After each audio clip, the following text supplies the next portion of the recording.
Hello, ladies and gentlemen. It's a chess show on Pod TV. My name is Sasha Star, and we have today a wonderful panel, of course, starting with Professor Ken Regan. Welcome to the show, Ken. Thank you very much for having me on again. Welcome to my home. Always great to have you, Ken. And Great seeing you last weekend. Yeah.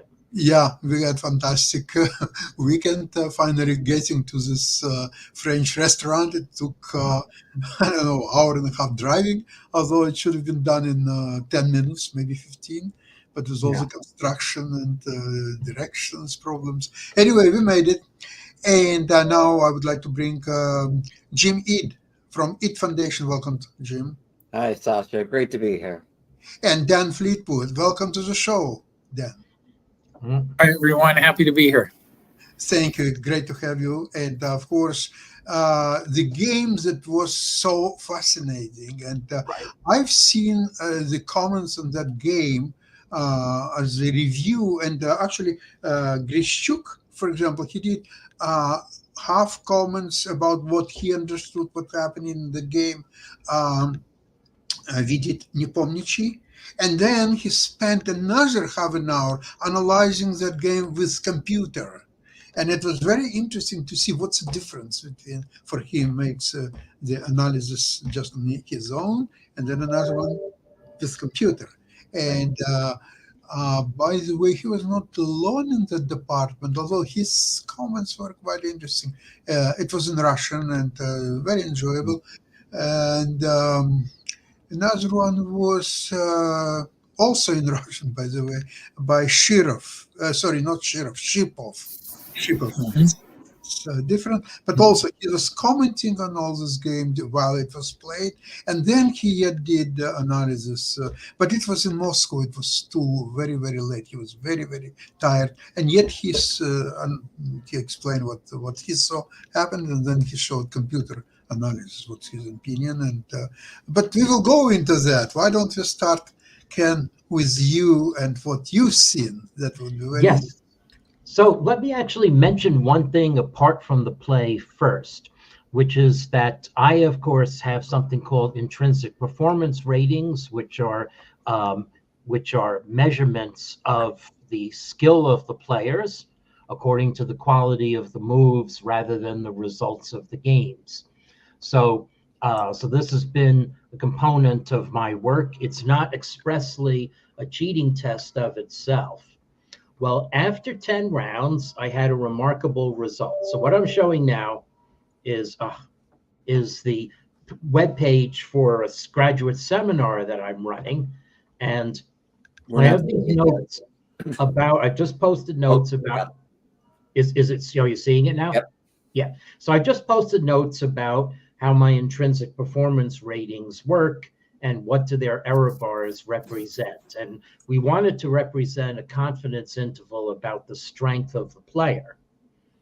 Okay. But in actual fact, for various technical reasons, it's really just a confidence in the measurement.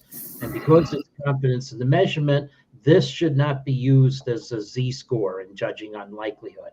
So if a player who's rated 2100 plays 3000 level, you might not believe it. You might think it's a Z score of 4.5 if the error bars are 200 ELO, but it's really just the error bars are confidence in the measurement.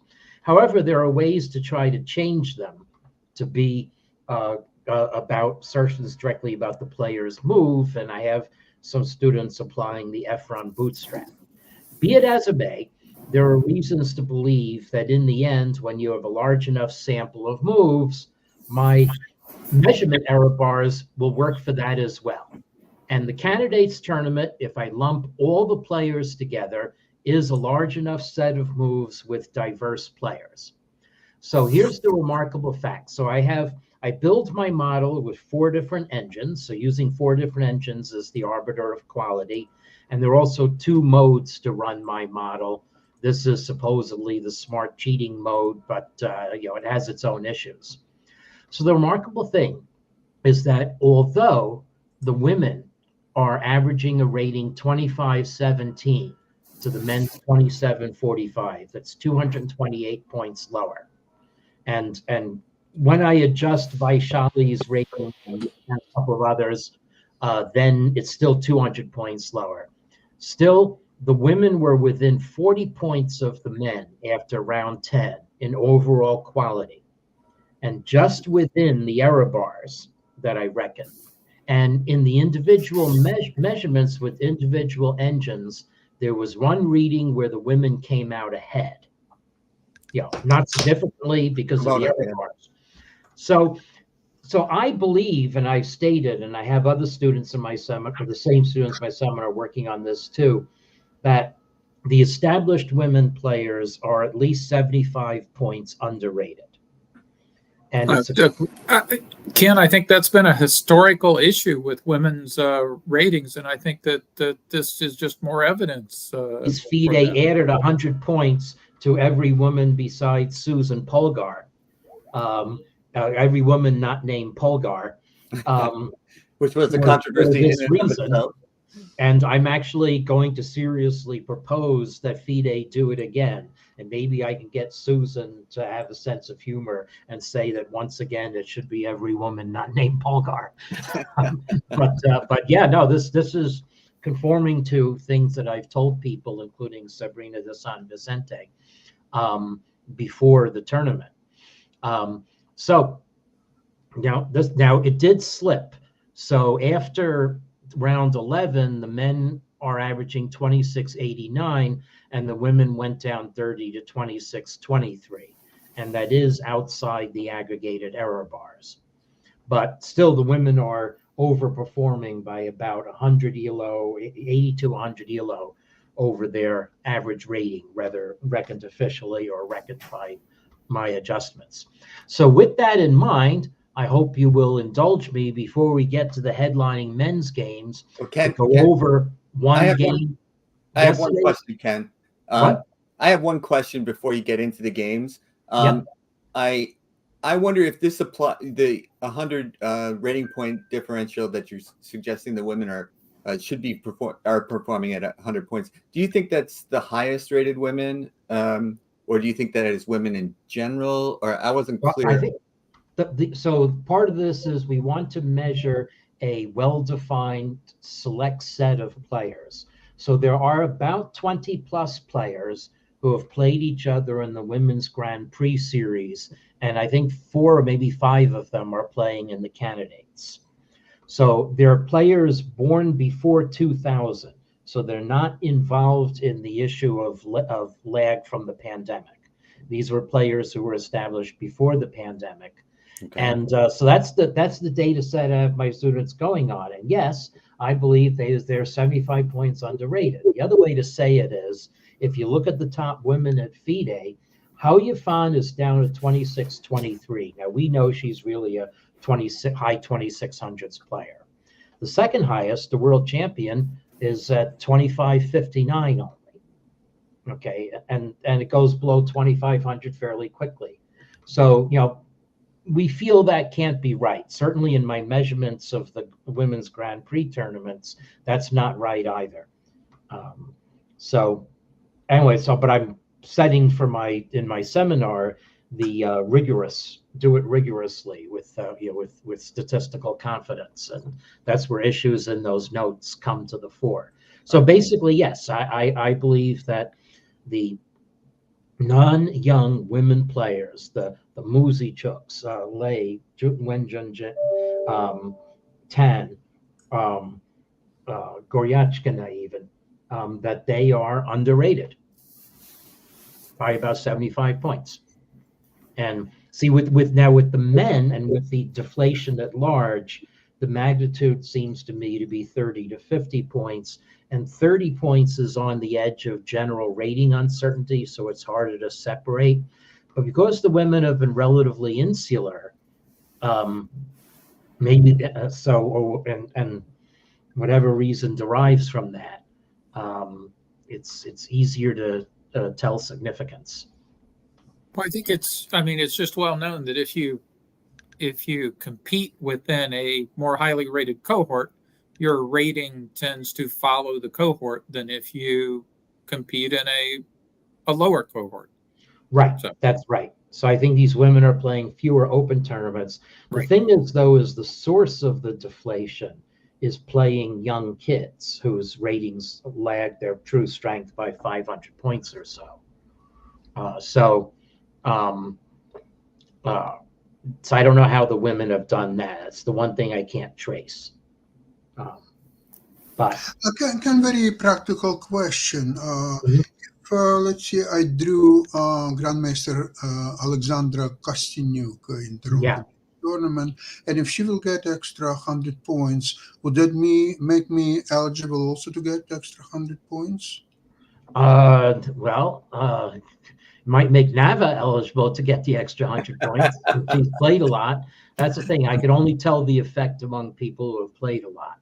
Let's see. I'm looking to see if I have the list of players whom I have the students specifically looking at. They're the players who have played in 2 or more of the Women's Grand Prix. Sasha, my main worry is that they're going to take 100 Elite points from me. Well, you might have lost it anyway. You know. Anyway. Oops, sorry. This is sorry. Here's where I am. So anyway, so let's see one of these established female players, Zhang Yitan, against Katarina Lagno. Okay, so certainly. You can donate your 100 points, sell it to somebody, okay? Yeah, coming into this round, Lagno and Goryechkina were both on +1. So they both had chances to strike back at the Chinese. So Lagno would have caught Tan with a win in this game. Instead, by losing, she fell 2 points behind. Well, she had the black pieces. And so this is, fairly standard play. I don't know what opening one would characterize this as. So the one worry for white is lagging in development of the weakness of the D3 square. But if you know these lines, you know you can untangle your pieces, and black can't. So it's been my impression that a lot of the play in each session resembles the old days when people were doing anti-computer preparation, trying to avoid prepared lines. And so I think now, because so many people are prepping with Stockfish 16 or so, that people are playing the same kinds of things in this event in a lot of cases that people would play formally in, like human versus computer matches. Is that also your observation? That I hadn't thought of that, but I'll certainly agree with it. Yes, certainly when you see Firouzja play B3 on move 2, one must ascribe some motivation of that kind.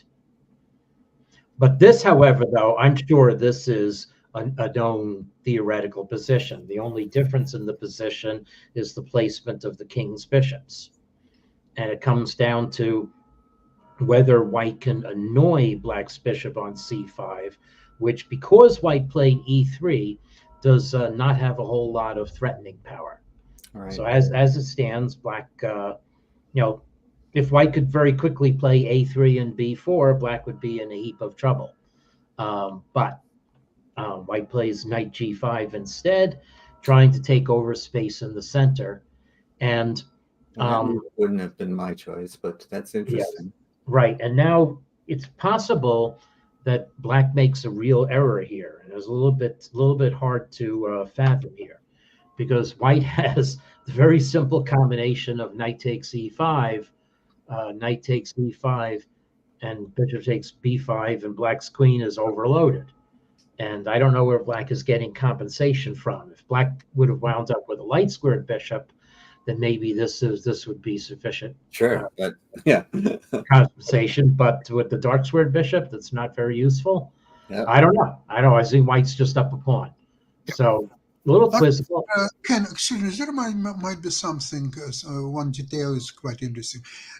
If knight e5, knight e5, bishop b7, queen b7, and you take on e5, then black would have knight g4 move. And what would knight g4? Whoops! No, it's just drops the knight. Oh, you dropped the knight. Oh my God! Yeah. I thought that there would be some play on e3 knight e3. Oh yeah, you're right. Yeah, that could Yeah, be. but it's impossible. So Well, you probably play rook ad1 first, and then if Yeah, white sure. goes queen c2, yeah, to deflect. you could Yes. play Yeah, knight you g4. might and try queen- knight then- d5, but you're busted. In fact, here, wait a second. This is Queen f3. queen c2 actually, and now for some Yeah. reason black is -4 Oh, because yes. stuff is Yeah, getting taken on f6. Yes, You're not okay. going to be playing So knight this, d4 either way. so this is a sort of, excuse me, I'll let you Oh. carry out your plan of moving the knight to e4. So black got a Great. free move in. Okay, so we play chess, and white still has a nagging little edge. How are we going to win back our knight? We're going to do it that way. Okay. Okay, no more white edge. But Zhang Yitan still presses and still has, the control of the dark square that you expect when you fianchetto b3. And now from this point on, actually after queen e6, the computer thinks that black has an edge, and indeed white's knight c4 is the only move to keep white from getting into trouble by being muscled out of the center. So sometimes you don't want to occupy a square like e5, you want to control it. This looks like a pawn sacrifice, but what would happen is after the take on c4, white could take on d8, and then bishop takes g7, right. and ultimately black's rook on d8 hangs. Sting at the end of the scorpion's tail there. Yeah. Yeah, nice little bit of chess vision. So okay, so black regroups the bishop, finally going to a good square opposing the diagonal. But white has played. Black's rook on f8 is not so great. And slowly but surely, except for this move, Zhang Yitang infiltrates black's position. Now, I'm sure you can play chess and play this move and never realize that black could have done a breakout. But in fact, black does have a jailbreak in this position with f4. Wow. And the point being that after e takes f4, you have e3. Oh, and then suddenly black's bishop on d5 is doing stuff. And if white captures here, then very quiet move. You just put the bishop where it can't be molested. Now the d file is open and queen h3 is coming. So this is this must be considered very difficult to see, though. The fact that you have this quiet move, bishop e4. Okay, or you could play queen h3 right away too, I guess. That once you show it to me, it's easy to see. Yes, if you show it to you, it's easy to see. But that was Lagno's one chance in the game. But Lagno played her plan, players who would piling up on e5, and that missed the chance. So now Zhang Yitan just says, I don't care about e5. So we need to take a look now and see why isn't this winning a piece. Okay, well, the answer is I can pile on your bishop more than you can defend it. And white will be a pawn ahead with the initiative. So that evidently is something that Lagno missed. And from this point on, she tried to win back the pawn, but this just concedes too many squares to white. Okay, and now white has all the squares on the queen side. Black is desperately trying to put something together. I guess there was a reason the bishop couldn't even come back home to d5. And from here on, 10 was merciless. Another pawn drops off.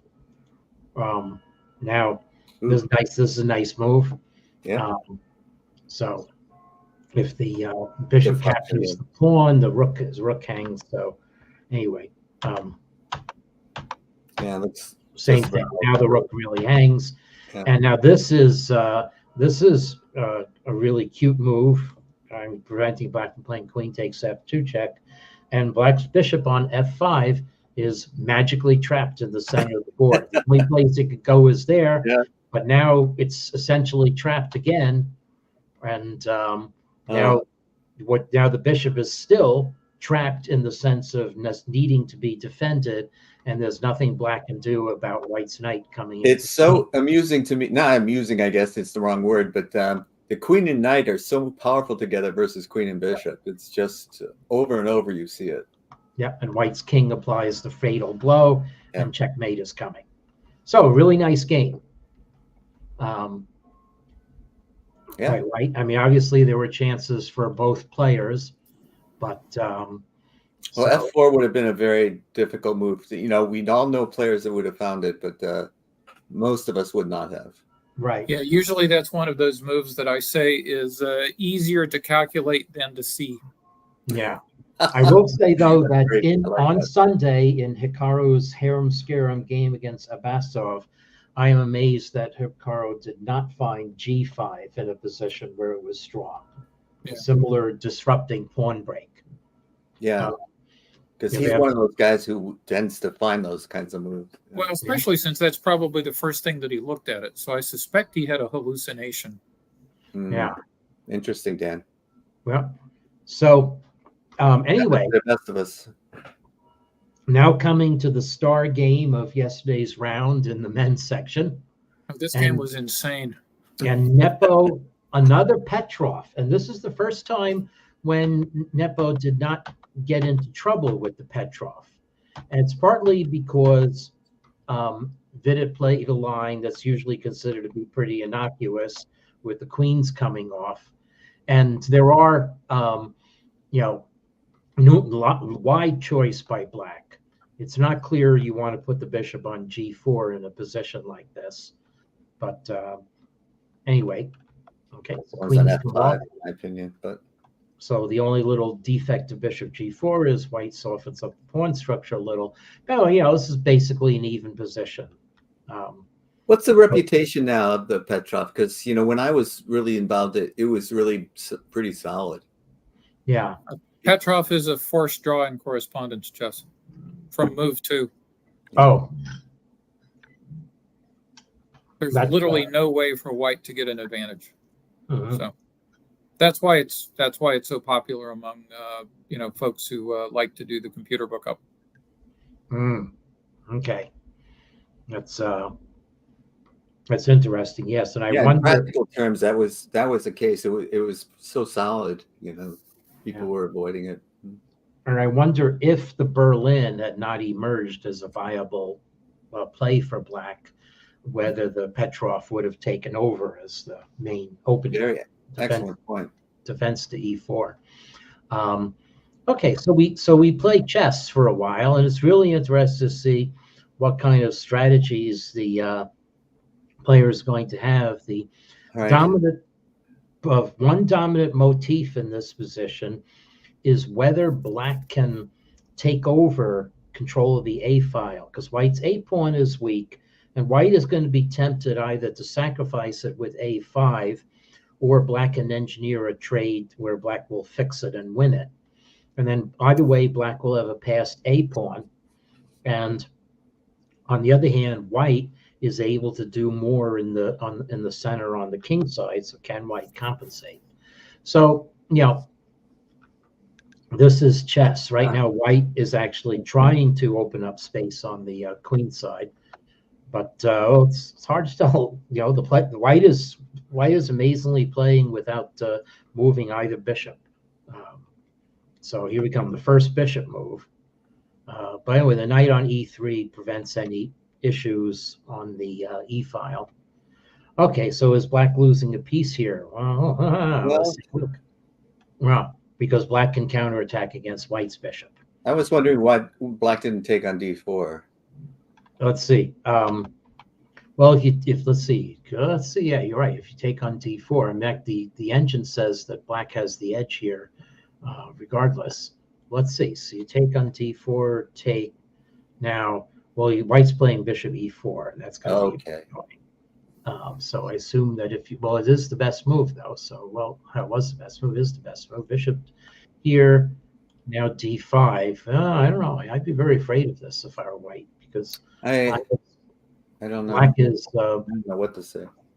What is going on here? Black is blasting open some lines, but actually the knight on e3 is still a rock. And Yeah. I don't know. The engine says initiative to black. I would probably stick my bishop on. Oh no. I don't know. It's really easy to reject that move just because you don't want to undouble white's pawns. Yeah. And you never really get to this kind of cool line here. Mm-hmm. Yeah. That's true. Sure, Yeah. That's No. Now, So anyway, I agree with that. So black played knight c6, and this obvious move. Okay, now if you take on c3, I think you eventually run into a problem that in some position white is going to have rook b3 skewering things. So I won't go into that. So black plays knight e5. And white, however, though, in a very strange way, is able to carry out one of his strategic goals of getting pressure on the king side. Yeah. And by virtue of black having one fewer pawn over there. So now black has won a pawn. But no, it hasn't won a pawn. So it will win a pawn. But white's pawn structure is horrible. So yeah, white's pawns are horrible. What can he do on the king side that's going to compensate for that? Yeah, well, advance the pawns. Here they come. So g6 and now g5. Okay, so now, now white decides to sacrifice a pawn on the other side. Yeah. Oops, I'm sorry, I did not mean to do that. What did That's I just okay. Oops. We'll ignore that. Let's go back. Here we go. A5. Okay. So did he have to do that? Did he have to do that? Let's see. I understand why he did it, because it looks like maybe you can get the rook activated and stuff. But what it's hard. So h5, I guess, was the other. Yeah, h5 was the other possibility. Okay. Yeah, so that is a move. Yeah, I mean the engine says it's fine combined with f4. So f4 and h5. Right. Yeah. I don't know. It feels premature to me. Like black can get both rooks to the h5. h5 actually looks good to me. I was just. Wait a second. That was the first move I thought of as well. So. What happened in the game after a5, ba, rook took to b7 and was exchanged for a rook on this after rook g7. Yep. Okay, and still black retains both a pawns. So why instead of a5, white wouldn't play rook a1, preparing a5? Well, I guess you were, well, let's see. So if you play rook a1 here, so you're saying rook a1 in this position. Rook a1. Well, I worry about black being able to fix me now. Even just going knight c6. Let's see. So, oh no, this means you're not defending against all these kind of hidden things in this position. Yeah. Right. So for some reason, do you know what? The rook on a1 is in the line. Oh yeah, yeah. And I bet that has made. I can see the problems with the rook amplified the strength of after a5, you just give extra pawn with black without any. Let's say we play a non-move like this. Now d5 is strong for black, but it's not 1.77 winning. Okay, so the rook on a1 really has a structural disadvantage to it. Yes, agreed. So anyway, so a5. I mean, parts of this game were played at a very high level, in my estimation. So now, this is an achievement for white. We've gotten the bishop off the big diagonal, but achievement for black. Black now has a pawn plus, although a little ragged pawn plus. We begin new phase of the game. White optimizes the knight, and now is softening black up. Black comes in. Okay, we soften black up. Now we stick the bishop there. Okay, the bishop's not very good there, but where is it going to go? And white gets this nice check. Now white's king is threatening to come in. Okay, that's the only thing I see in white's position that makes me pause and saying outright that black is better. Yeah. The king position. Well, somewhere through here, Niepo just loses his way. Yeah, well, even here, the engine says that white is 0.62 ahead because of the king side. White does have the latent threat of h5 and coming in with the rook. And also, G6 and some variations too. So you can credit There are white things. luring black's rook into b7. So black needs a diversion. And here now is where white should have been able to find a way to crack through. So black has to play king g7, which saves a tempo in crucial positions where things open up. Or it can play rook c2. This was the wrong way to hit c3, and now h5 would have been very strong. This is So this wasn't the bad one though. This was like a missed opportunity. I guess the bad one's coming. Yes, the bad one is coming, although there's a reason why you overlook the bad one.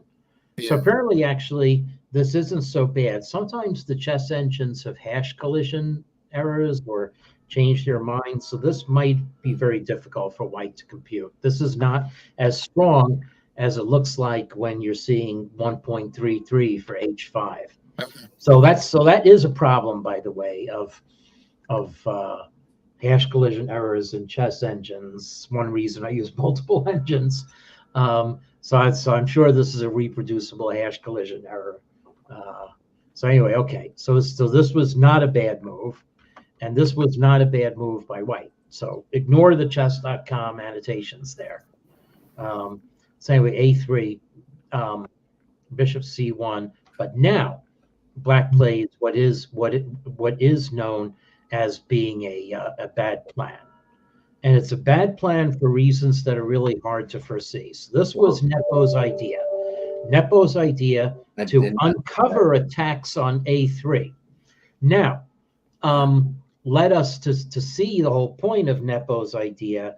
If you take with the pawn, okay, then Shazam, okay, and now you lost the bishop. Okay, you resign. I mean, you could try a little bit of but okay. So all right, so we capture with the knight. Oh, wait, isn't it the same thing? It is not quite. Takes d5, c takes d5.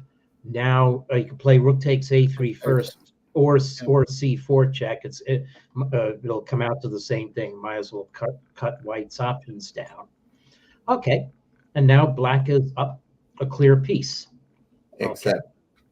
Well, the problem is that this endgame is actually lost for black because white's pawns are more powerful. And in fact, white the engine has finally realized that this is a really cutthroat move. Wow. Never, I would have played king b5 without for a moment it thinks even, but it's going to see that this is actually winning for white because this pawn isn't going anywhere. Right. We've taken the pawn off of f2 where black could cause troubles with the e pawn. So this is now just completely winning for white, as well as. Oh, this is beautiful. I think we can forgive Vidit for missing this one, though. I mean, that's just. I mean, if he would have found that would be brilliancy. Yeah. Let's see. But now let's see. So we have to. Yeah, I would have given f3 a question mark. Well, yeah, but f3. Yeah, let's see. Yes, we have to.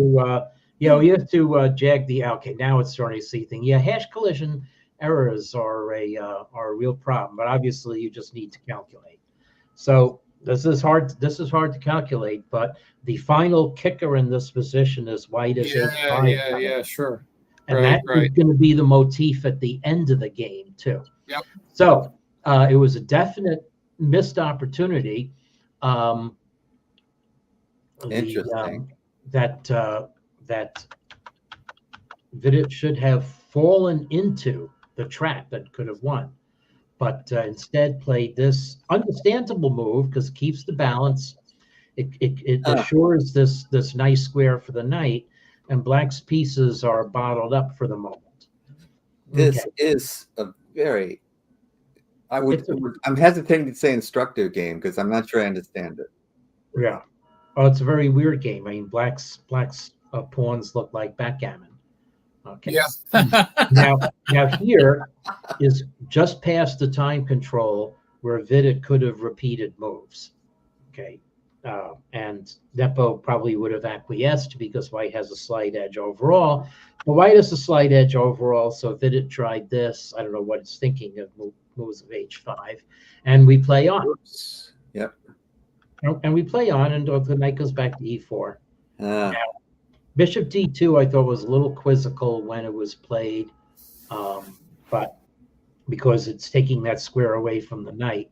right. And there comes black's pawn. But white's not getting into trouble here in any shape or form yet. It looks like black has achieved something. Now black's king is actively patrolling, but Now he F3. is able to say Katie bar the door, and and now black ceded the a pawn. It was going to be lost anyway. Black has now a hint of some play on the a file, Oh yeah. and is able Ooh. to get a very active king. So white has to Whoa. respect. Okay, now here's the crucial part of the game. So now, so black played knight takes c3 check. Now, what I have not listened to the analysis, and you've heard the analysis in Russia, and I haven't. So obviously, what white Rook would C3. normally expect to have done would have been to capture this knight Yeah. Sure. and then play this. Okay, and now you have to play bishop e5 pretty much. Right. Now I wonder if white was originally expecting to be able to do this jailbreak. Mm, Okay. Yeah, which doesn't The work. problem is doesn't work. I Right. can just take the bishop. Right. So therefore, since jailbreak and forced draw isn't happening, white has to worry about whether this position might be losing in the long Yeah, run. so it is losing if he plays things like bishop g7. That was something that I checked last night. And so the bishop does have to come down on the a1 side of the diagonal. Yeah. So, Yeah, because the bishop might get in the way there. Yeah, and this HG pawns might fall. Right. So yeah, so it's very, very tricky position. But with Vidit only having 1 minute left on the clock, I thought still for sure he would go into this ending rather than play. Yeah. Now it turns out the engine thinks that white can survive by going king a5. Well, maybe not actually. Now it's Yeah, I don't see that. Yeah. advantage for black. You know, that can't always rely on the engines here. Anyway, white played king a3, and now I was sure that it was going to lose because you just don't have enough time for this, for the complications. Nepo found the strongest move.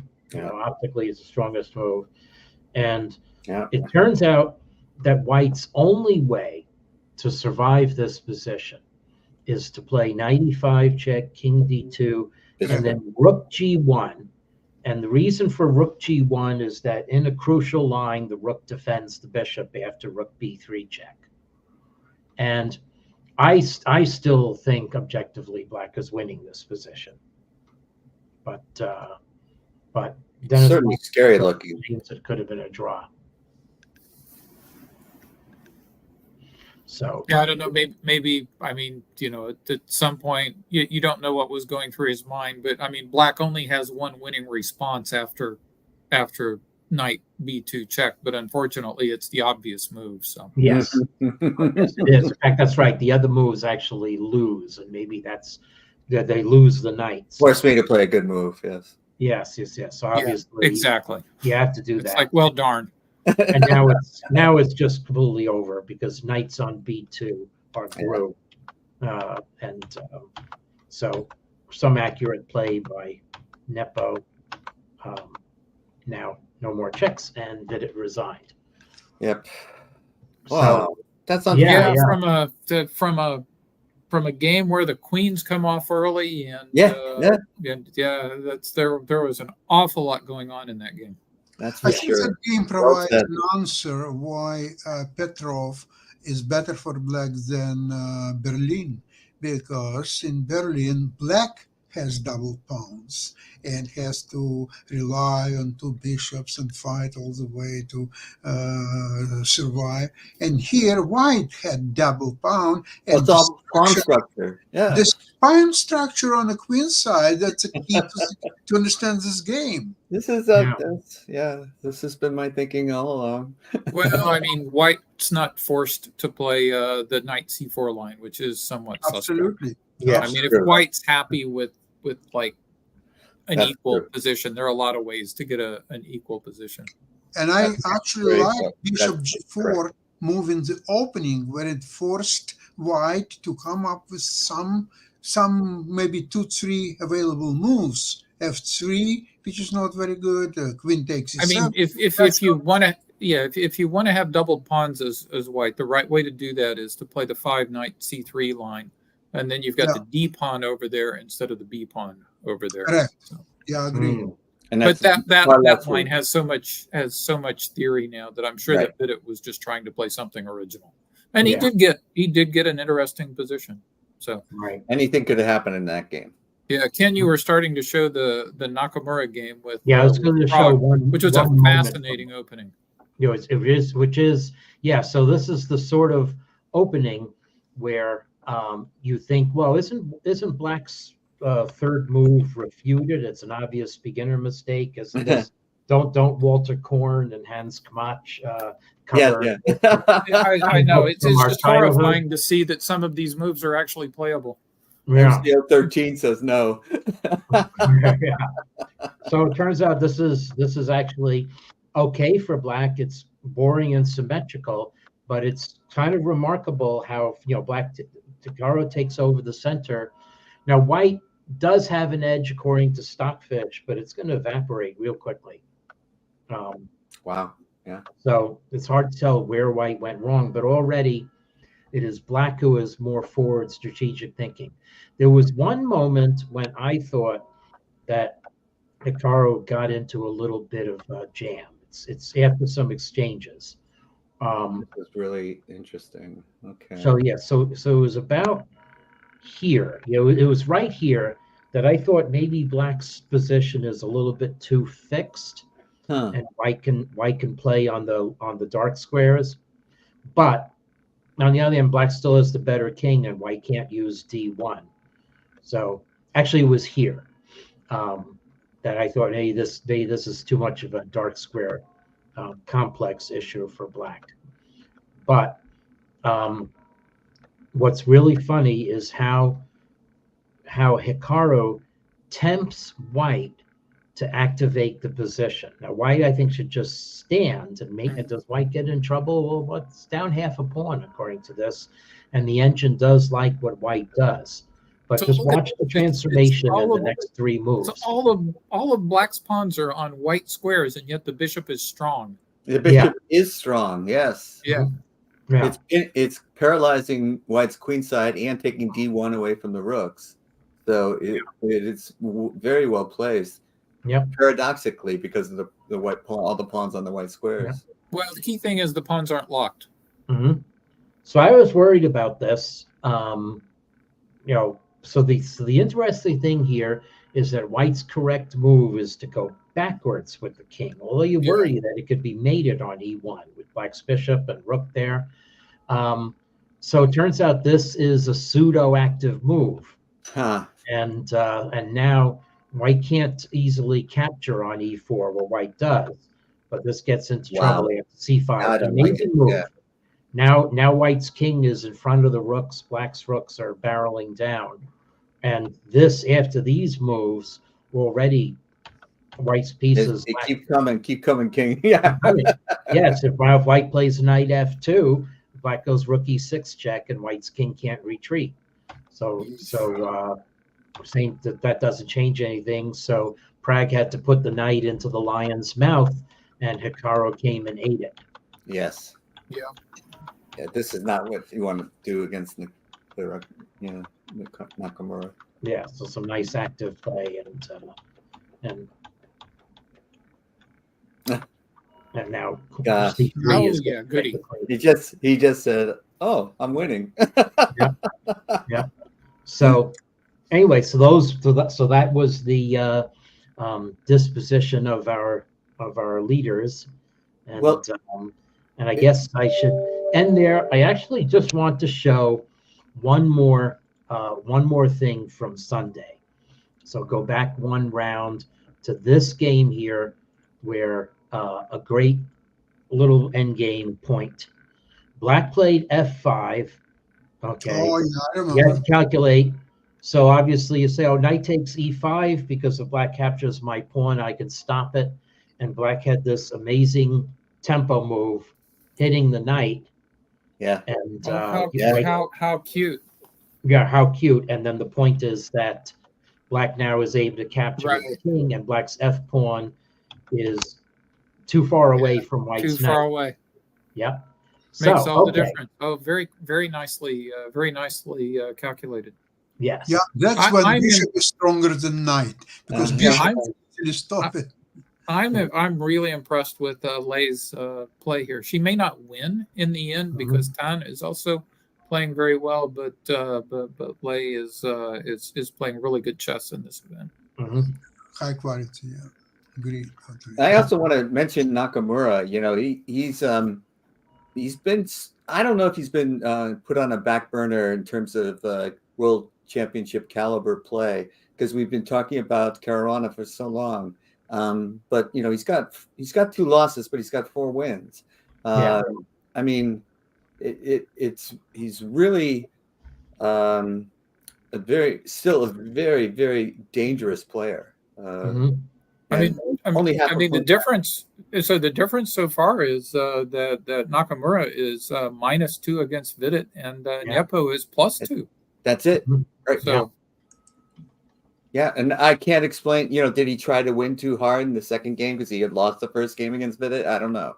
But, you know, it's one of the things that I think that, you know, I just sense that because Nakamura hasn't played as much too, you know, he's been doing his streaming and making a untidy sum of money doing that.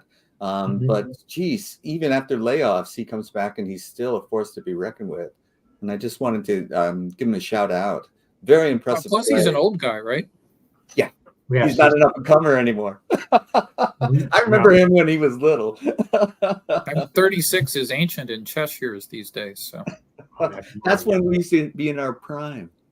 yeah, 35. yeah. 30, you know? I'd like to mention, though, that in last 2 rounds, Nepa is playing, guess what, with Caruana and Nakamura.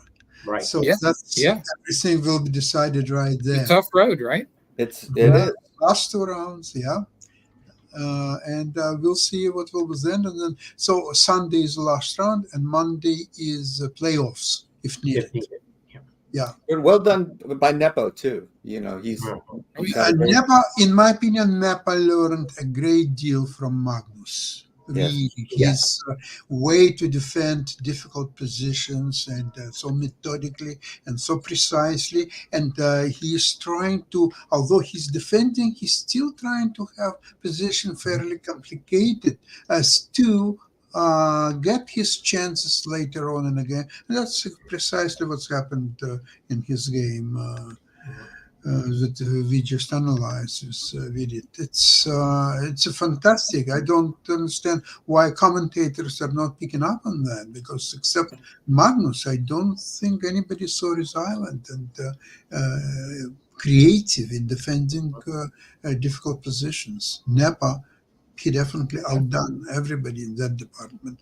Although I think that his weakness probably is his opening preparation. He's relying on just one opening with black, and with white he is not getting any advantage either.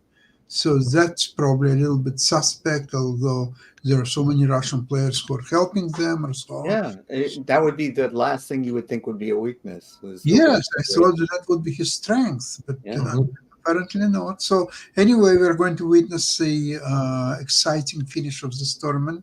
And thank you so much for today's program. Right. Thank you. And, Thank you, Sasha. Thank you, Ken, for the game. Okay. Good to see you Sure. again, Dan. We'll see you next week, same place, same time. Bye, everybody. Bye, everyone. Bye bye. Have a great day. Bye bye.